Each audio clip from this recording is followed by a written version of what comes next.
जय जय जय जय माँ दुल्लापुर के नागरिया में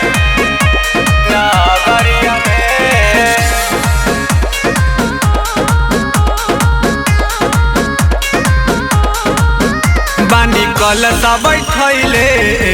माई बानी चौका पुरैले माई शेरा वाली जय माँ पहाड़ा वाली जय बानी कलसा बैठैले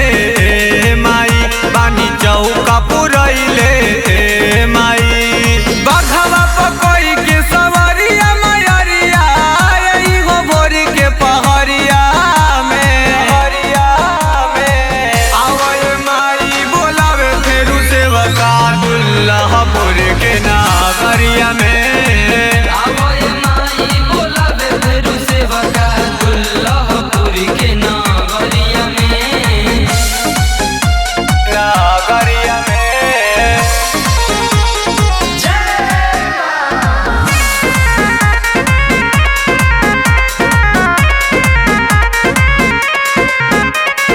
आजन बाजन हो खता हर घर हो सजल बाटे पुरुषोत्तम नगर हो हनुमान गढ़ी शिवपुर करे जलसा सबे भक्तन के मन में लागल ललसा देव के दुलारी भैरो भैया के प्यारी कहियो किनारा ये भवरिया में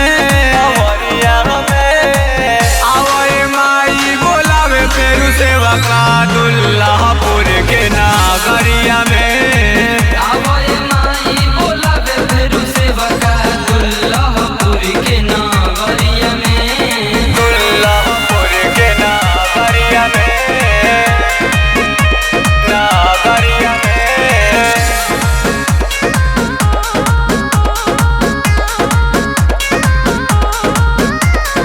गाँव टोला नगरे हो गइल मगन हो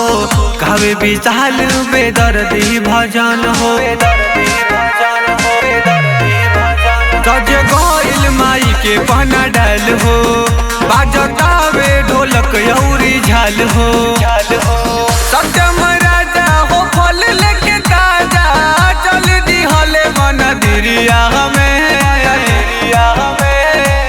आवै माई बोलावे फेरू सेवका दुल्लापुर के नागरिया में।